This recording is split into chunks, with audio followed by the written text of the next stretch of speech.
Well, thank you so much for coming, everyone. We're really excited to share about STEM Strong Sisters. My name is Danita Bailey. I am the founder and CEO of Noggin Educational Foundation. And STEM Strong Sisters is a program that is near and dear to my heart.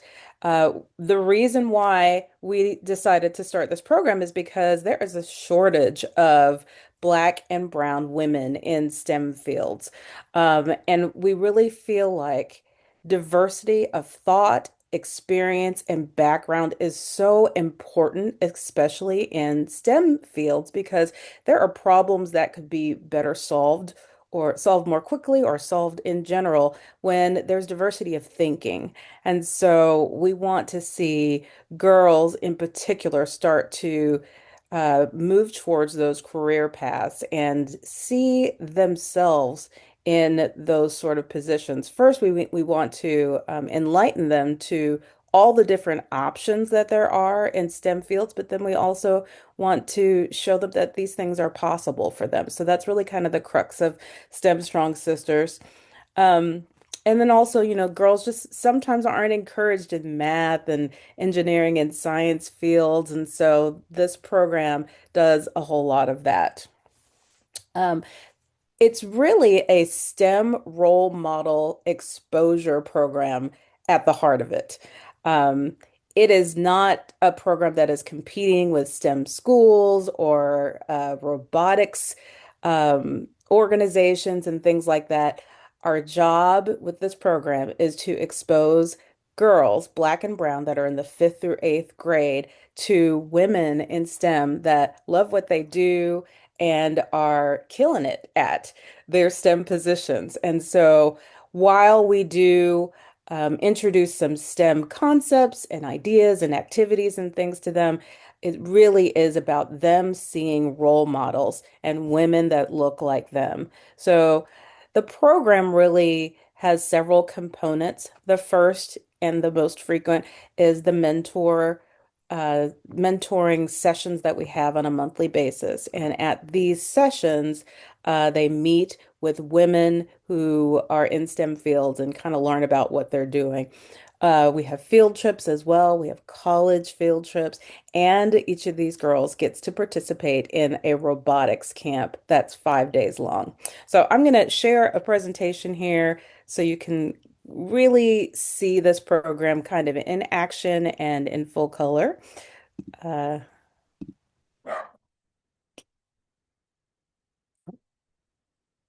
all right. So those are our girls from our first STEM cohort. And what we do is this is an 8-month program, approximately, sometimes a little bit more. And we bring in a small group of girls. Our ideal size is 15 to 20, but we want to be able to give them the opportunity to have some real face time with women in STEM. And in addition, we want them to be able to bond with one another. So if we had hundreds of girls, it'd be really much more difficult to do that. But as you can see, they become friends and they have a little coherent group that they get to experience all of this with. So this is the first of our mentor session. So there's a lot going on here, but like I said, once a month they meet and they get together and they meet with a woman in STEM. And so right here in this area, that is a virtual meeting that they had with a Black female pilot. Um, and then over here, we've got a conservationist, and I honestly don't remember what this lady does. But throughout the course of STEM Strong Sisters, they will meet with 20, sometimes plus women in STEM. And during these monthly mentor meetings, not only do they get to meet with, talk with, engage with Black and Hispanic women in STEM, but we also do a fun STEM activity with them. So this is 2024 girls, and this is a 2025 girls. So they do little experiments and learn things about STEM and things like that. And then there's the field trip. So we've gone a lot of places in the last two cohorts. We went to Mary Kay and met with this panel of women who are VPs of research and engineering and all sharing about what it's like to be a woman in a very male-dominated field and the difference that they've had between being in a different company and being at Mary Kay, where there's a bunch of women. They said that it was very collaborative and it was just a sisterhood, and so that was really fun. They got to tour the factory floor where they're making the lipsticks and all the things here in Addison, not Addison, Carrollton. And they had a lot of fun there. We were also really excited to get to go to WFAA and meet with Mario Ruiz. She is from an immigrant family, and she decided when she was maybe in middle school that she wanted to become a meteorologist from talking to a teacher who explained to her that weather can be a job. So that was really exciting talking to her and get to tour those studios.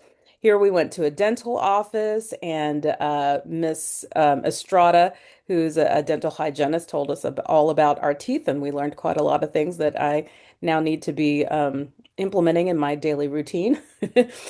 Here we met at Fidelity. So these are another panel of women who talk to the girls about, they have different positions in the company. And then here we are at the cybersecurity department. And then more field trips. We've gone to Grand Prairie ISD and we have met with their crime scene investigators. That's a lot of fun. They got to look at all of the tools that they use in the process of investigating crimes and got to do some things, some hands-on things. And then we also went to a bakery, and at the bakery, this is a woman who actually is in research and development by day and an entrepreneur and a baker by night and weekend, I would imagine. But, she said she puts on her STEM cap for both of those positions. Okay, so here's something interesting. We were going to talk to CSI Jackie Soto um, now. However, she was called into a double murder. So I reached out to her. She was going to try to give us to engage with us, but when I reached out to her about 30 minutes ago, she said she's still testing guns. So just wanted to point out that this is one of the really fun things that we get to do with STEM Strong Sisters. Here's CSI Soto is helping one of our girls to dust for prints.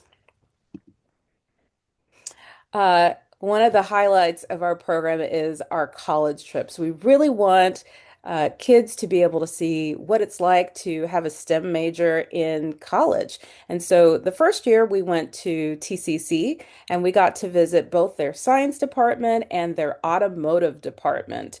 The automotive department was really cool. They build engines and all sorts of things, and they have a partnership with Toyota who passes along their cars for them to experiment with and learn on and whatnot. And then the next year we went to UTA. And so this was really amazing. So some of you may know that they have a planetarium. So that's one of the girls and one of the little cutouts there. We also got to visit their fab lab. And at their fab lab, they have 3D printers and all sorts of technology that the students actually get to use. And they also have in there like an apparel department where they use some 3D printing and things like that. So it's all very STEM focused and was exciting for the girls, especially the fashion part. This is our girls at the fountain. And then one of the things we came across in our tour was the UTA Formula One car. And so there are students at UTA that design, engineer, and race Indy cars. My experience at the STEM Girls program was really fun. I think I really did learn a lot about career clusters, and we did a lot of hands-on activities that was really fun. And just like the whole experience, I just loved it, meeting new people. Like the field trips were fun, and I would recommend it to anybody. It was really a great experience for me. I loved it. So this was Eden. Were you able to hear her? I just realized. Anybody tell me? Come off mute. Anybody? Okay, I'm going to assume Yes, could you're hear heard. her Okay. just fine. Okay, great. So Eden was one of our great students in the program. She was one of the most verbose. One thing that we find is that a lot of these girls, they're in middle school and they come in and they are very, very quiet. And so during the mentor meetings, we encourage them to learn to present and to research and to collaborate when they're doing those activities. And so by the time they finish, the program with us, they have learned to find their voices. And so that's another really great outcome of the program. One of the unexpected outcomes that we didn't realize was going to happen after our first cohort is that moms and the female siblings of these girls, the little sisters, really enjoy this program. We have a requirement that on the field trips, the moms come with us. And as a result of that, sometimes they bring their little sisters because they don't have anybody else. And so I think that oftentimes the moms are having a little bit more fun with than the girls because they can kind of put two and two together a little better than the girls who haven't been in the workforce have at all. But the moms say that they get so much out of it. And I want to play a little testimonial for you from Anaya, whose daughter was in the program. Oops, that is the wrong one. Okay, here we go. And of course, the science, technology, engineering, and math. Oh, I wanted to find something for my daughter to help her get out more and learn more about different industries. And of course, the science, technology, engineering, and math. So as a mother, you feel like your children's futures are important. And sometimes when life is life and you don't really have time to figure out which way to go or where to find a direction. So when I heard about the program, I knew immediately that I wanted to jump on it. yeah. She had friends, of course, but um, I thought it was nice for her to get out and possibly meet other girls in the industry or that's what other families that's searching for the same thing with their daughters. And I was hoping that she would make new friends and it'll help open her mind up to new things. I struggled in math and go with your first answer. So she encourages her. And I feel like her hearing that from somebody else other than mom helps her Mhm. a lot. And then, so tell me how Chloe has been impacted by the program, by the STEM Strong Sisters portion of it. I think the college one really helped impact her because we were able to see other careers. She told me she wanted to study astronomy. Um, and that was after we went through, I believe, the science center at UTA, and she was just looking at the rocks, and she was amazed by that. I feel like it impacted her in a great way. One of the primary purposes of the STEM Strong Sisters program is to show, because there is a shortage of Black and Hispanic women in STEM fields, we wanted to present to these girls role models that looked like them. How do you think that impacted either one of you, both of you? Um, for me, I loved when we went to Fidelity. Even though, like I said, I struggled in math, I'm not that great in finance, but that one really stuck with me, seeing other women of color really killing it in that area. Just more motivation. Like if you really want to do this, let's start studying it. Let's let's get into it. But I loved it.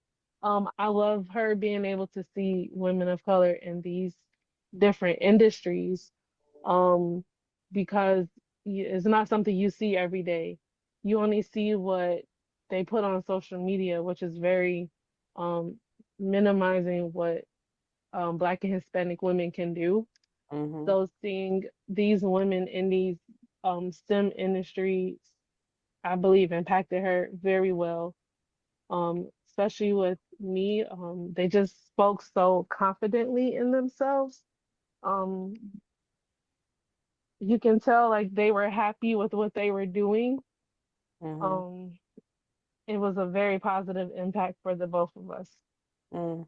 I think it's very important to see someone of your color in big industries and not just minimize to maybe music or sports or just things of that sort. I've also been grateful to spend that one-on-one time with Chloe, of course, in the group, but it's just me and her. So she also gets that, we also get one-on-one time together. The robotics camp, how did she Oh, like that? yeah. She liked it a lot. She came home talking about it nonstop. She liked working in groups with other people. She liked building the robots and she had a wonderful time. When I picked her up, she got in the car and she was just excited about the day. She was explaining to me what they were doing and how they were building. And she was telling me about when I think they did like a practice challenge. Hmm. And she was like, my robot, our team lost, but I had so much fun making it. And she was just really excited about the designs and everything.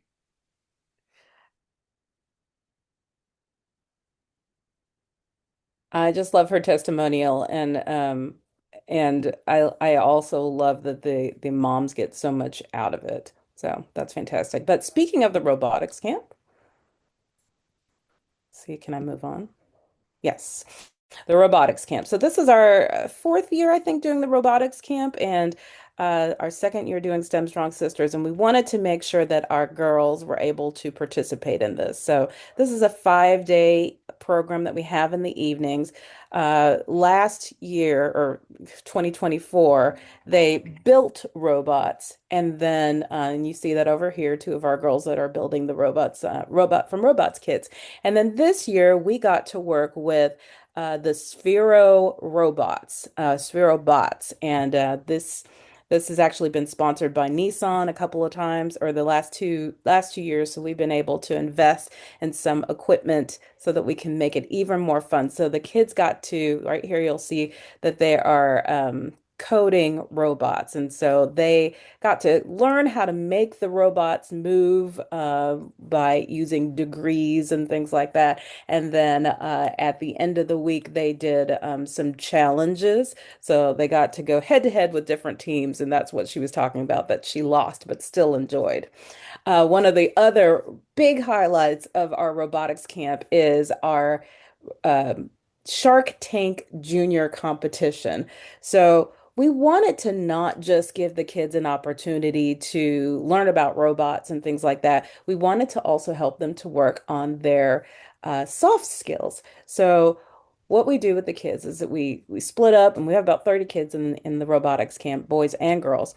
And we split up the kids into several groups, and they are given a task to build a prototype that serves or that solves a societal problem.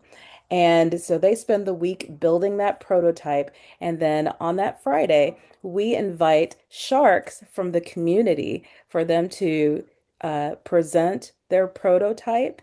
And I just love watching these kids do this because, first of all, they're very, very creative. They've built these prototypes and they're presenting them, but they're learning to, again, find their voice and learning to think on their feet, because these sharks, although we tell them, hey, these are just fifth through eighth grade kids, don't, maybe softball them some questions. Each year they ignore me and they really act sharky with these kids. And last year, more than either of the years, I was so proud of the kids and the way they just thought on their feet and even made some stuff up. And so we love that they get to do some critical thinking and things like that with the program. All right. Well, I'll stop here and see if anybody has any questions. Dr. I Sherry. actually have a few questions, so I hope you don't mind me asking a few things. Sure. One is, have you ever worked with partner organizations on this program? And if so, how would an organization that was interested in potentially partnering with Noggin to be a part of this program get involved and potentially get their students or children that they work with involved in the STEM Strong Sisters program? Yes, well, nonprofits love to partner with one another. We get each other, and so we love to be able to collaborate. And so that's a great thing. That helps us with recruiting girls. So we've Mhm. always wanted to have partnerships for this kind of thing, especially if there's just built-in girls that they are already working with. So there are definitely some organizations we have our eye on, and they would just need to reach out to myself or my assistant and go to our website, Noggin, Noggin Foundation.org, and we would just be open to having a talk about that. Yes. Awesome. iPhone, you have a question. Yes, hello. My name is Amy. I have been introduced to your program through a friend of mine. I honestly have never heard of it. Just a question. Do you do tours of, you said you did tours of colleges, but do you do tours of like major corporations or what kind of interest do you have for the girls as far as like what you can do for them outside of your facility. So for example, you said that they went to a couple of colleges. You said that you had some sponsorships from some large corporations, but have you also gone to some of the large corporations here in Dallas and taken them, open their eyes to different opportunities for them in those corporations? Yeah, we Yeah, we sure sure. have. And we have been very, very fortunate to have some great connections. So one year we went to Mary Kay and they put together a panel of ladies who work in different positions in the company, all high-level directors, VPs, and whatnot of research and engineering and things like that. So we got to do that and tour the Mary Kay facility factory there. We also last year went to Fidelity. We've been to WFAA. We've been to multiple different places, and that's a big part of the program. We want them to meet role models that look like them, that are actually in STEM fields, and see what it's like to. It was really cool to go to the Fidelity campus. It's so big, and there's just so much there. And so I know at least some of the moms were like, "Oh, it'd be great to work here." So yeah, we want to see these women in action, and as well with the college campuses, they get to meet some of the students who are majoring in different STEM um, uh, majors. And what is the age group for these girls? Is it typically middle school? Yes, it is middle school. It's fifth through eighth grade students. And is this like a summer camp program or is this something that's all year long? We usually start it in March, and that's usually pending funding. So we are always looking for sponsorships. We were sponsored by the Village Giving Circle the first year, and last year we were sponsored by Fidelity. So we're looking for a sponsor for this year, but it's usually March, and then we end up having our graduation around about right before Thanksgiving. And one of the really cool things about this program is not only do they get a graduation, and we try to invite back the mentors that have worked with them so they can just see the accomplishments that these girls have attained, but then they also get an all expense paid trip for three, each of them, to Six Flags. So, sometimes girls, especially of this age bracket, need a little bit of incentive. So that's part of our incentive that they get that prize at the end. Sounds I love nice. that. So what would make a great STEM strong sister? What qualities would you be looking for girls that you would love to see in this program, become part of this program? That's a great question. I love the verbose and excited and into STEM girls that we've had, but I also love those girls who are a little bit shy, who aren't sure of themselves, and can't name a STEM discipline or can't name anybody that they know that's in the STEM field.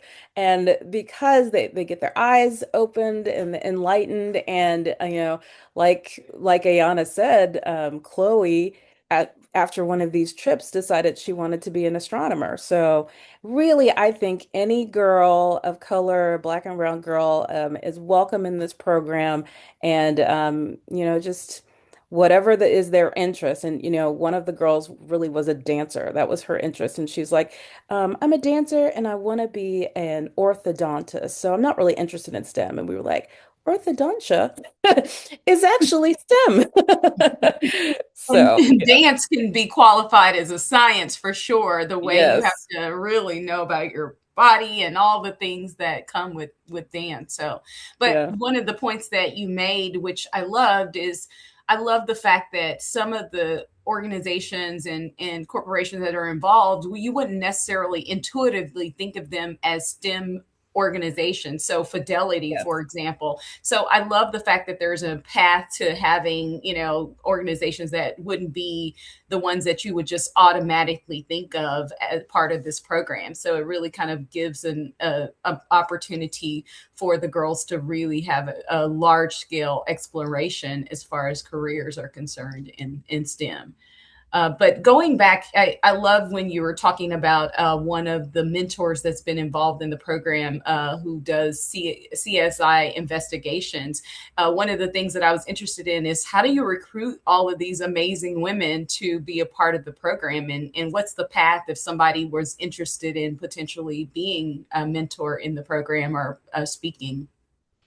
One of the pleasant surprises I've had being the leader of this organization is how generous people are with their time, and Mhm. how very much so they want to share about what they do. People just don't ask them about what they do. And so we cold call people, and we literally just called Grand Prairie Police Department and said, "We're looking for some Black and Hispanic women." And they were like, "Well, we have two in our CSI department." And so we just kind of called them, and and with Mary Kay, I probably stalked people on LinkedIn, I feel like. So, we do whatever we can, but at WFAA, we just called Mario Ruiz, and she was willing to meet with us. And so we are open to any woman that is in any sort of STEM field. And to your point, you're very right that there are STEM components of most companies. Things need to be designed and engineered, and so there are STEM positions at so many companies that we wouldn't think of intuitively. Yeah. What if there was an organization that might be watching this that wanted to be a sponsor for this program or had a program that was in line with this and wanted to maybe do a partnership? What would be the best way for them to get in touch with Noggin and you?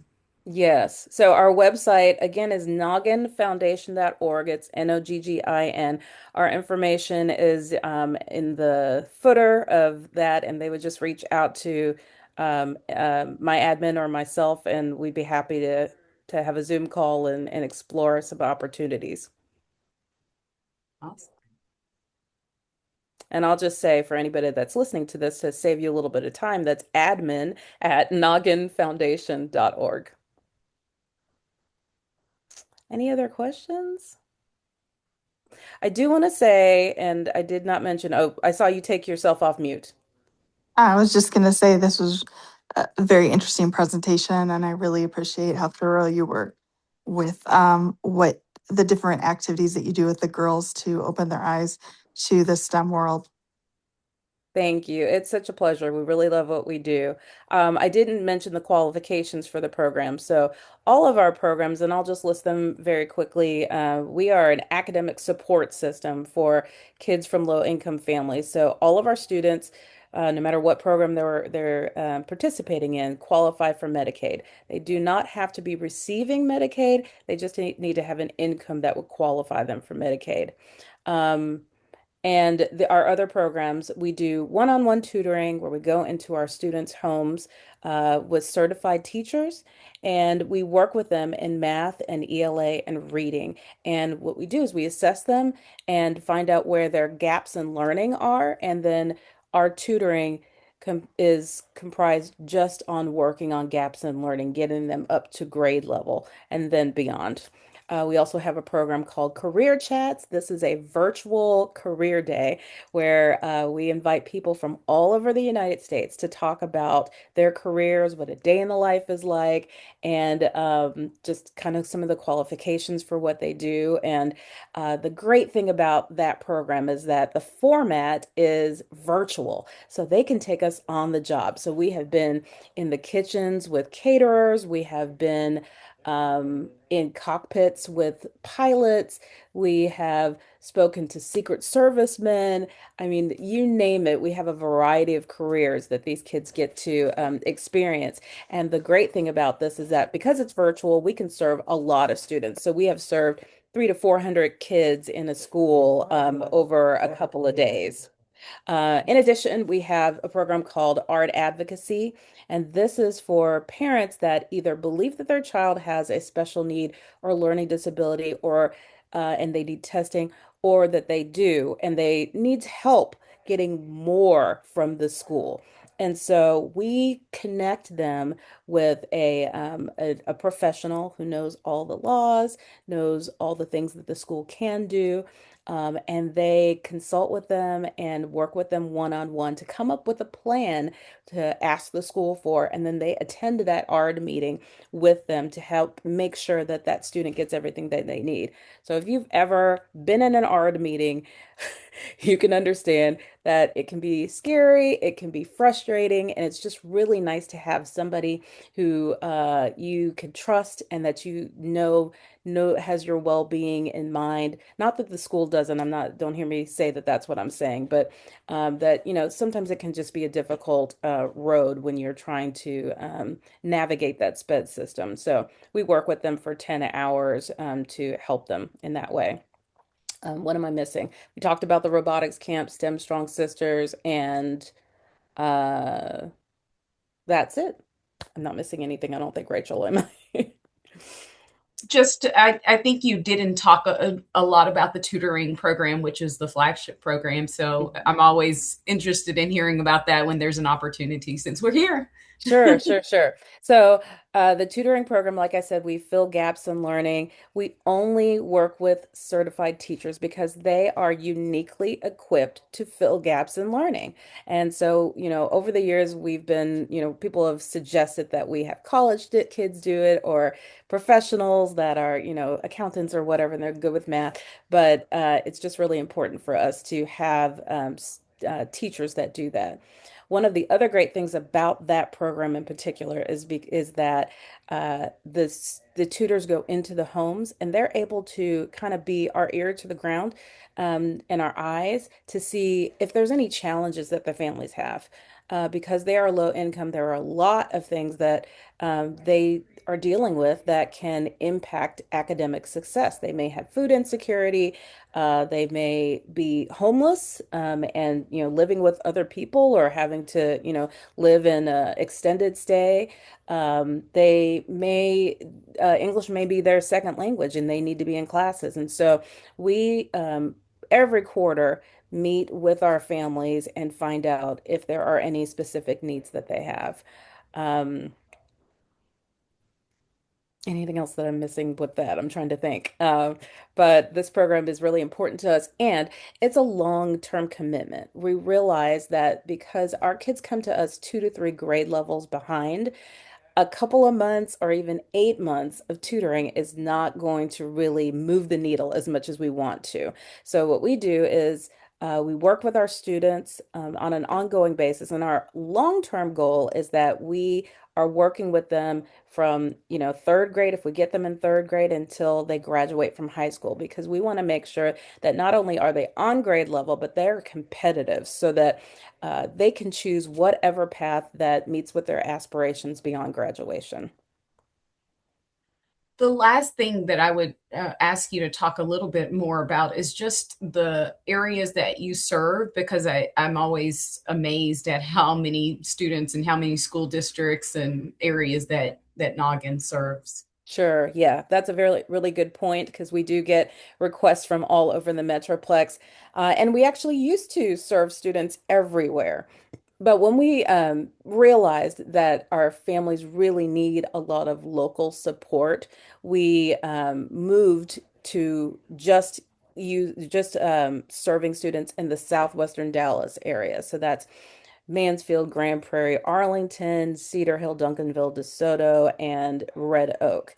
And most of our teachers are down this way, so it makes it easier for them to get to their students. And then we have relationships with organizations, local organizations in this area. And so we don't have to try to refer them to a soup kitchen in Plano or a clothes closet in Frisco. We have resources right here in their backyard. How Awesome. many Thank you. girls do you typically get at a time? So For you this said in program, March you're going to start interviewing or reviewing applications. So how many do you typically get each season? Or I'm not sure what your nomenclature is for this. sure. The first year we had 6 girls, and last year we had 8 girls. We feel like 15 girls is probably a good number. We don't want to get the have the cohorts be too big. Yeah.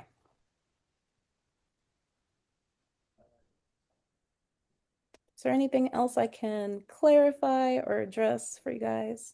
All right, I'll ask the elephant in the room. So if a company were to sponsor you, how much money would a sponsorship need? Well, I'll just tell you what we've gotten before. We've had between ten and $15,000 for the program. That was when we had the tutoring component. So we used to offer math tutoring. We felt like that was important because we wanted to help them to gain math, that math fluency to make career paths like this more within their reach. In the last year, we've kind of pivoted a little bit because we are looking for funding, and that's the most expensive component of the program. So we could do this program without the tutoring component for about $5,000. And just since you asked about money, all of these programs are free for our students as long as they qualify for Medicaid. Thank you so Anything? much. Sure. Any other questions? No questions, but just as a person who has been watching Noggin from afar and now a little bit up closer since I'm part of the board, I do love the impact that this organization has had. I've seen the number of children that from the inception of the program to the students that you serve now. I've loved to see the impact year after year and how your impact continues to grow through the southwestern sector.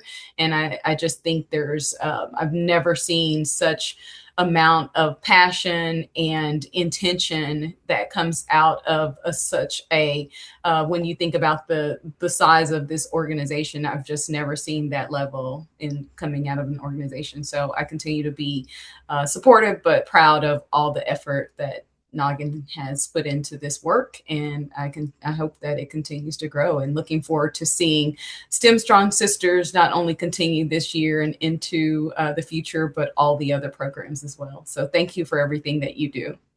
You're welcome. It is absolutely my pleasure. Another thing we want to mention just before we go is that Every first Friday at noon, we have something called First Fridays. This is our virtual open house for the organization. We wanted to provide an opportunity for anybody who wants to know more about Noggin to hear from our families and from our other constituents, stakeholders is what I meant to say. Um, how this organization impacts Southwestern Dallas. So our next one is coming up. I think it's March 6th or something like that. Um, and it is actually on this same link with the same meeting number. Yes, it is March 6th. So every first Friday at noon, and we have a good time. We always have a mom that comes and talks about the impact that Noggin has had on the organization. We share any kind of updates, any upcoming events, and things like that. So we hope that you will join us for that. Yeah. Feel free to go to our website to sign up for our newsletter so you don't miss anything. We're also on all the social medias, and we love to share information there as well. If you are looking for a way to make an incredible impact on an organization, but also community, consider becoming a brainiac, which is a wonderful way of giving back to Noggin. You get to support an individual student in their tutoring program, and it's definitely one of the biggest ways to have an impact in the student in this organization. So Yes, and our brainiacs are a special group of people who give to us monthly and help us to think less about fundraising and more about impacting our students. So there's more information about that at nogginfoundation.org. And we would love for you to participate. All right. Well, without any further ado, I'll give you guys back your evening. Thank you so much for your interest in our organization. Please share, spread the word. I feel like we are the best kept secret in the Metroplex, and everybody needs to know about what it is we do because I think that they would be very pleased with what we do and want to support. So please get out the word. indeed, indeed. All right. Thanks. Well, you Thank you guys so have, much. yeah, you're welcome. Thanks so much for coming.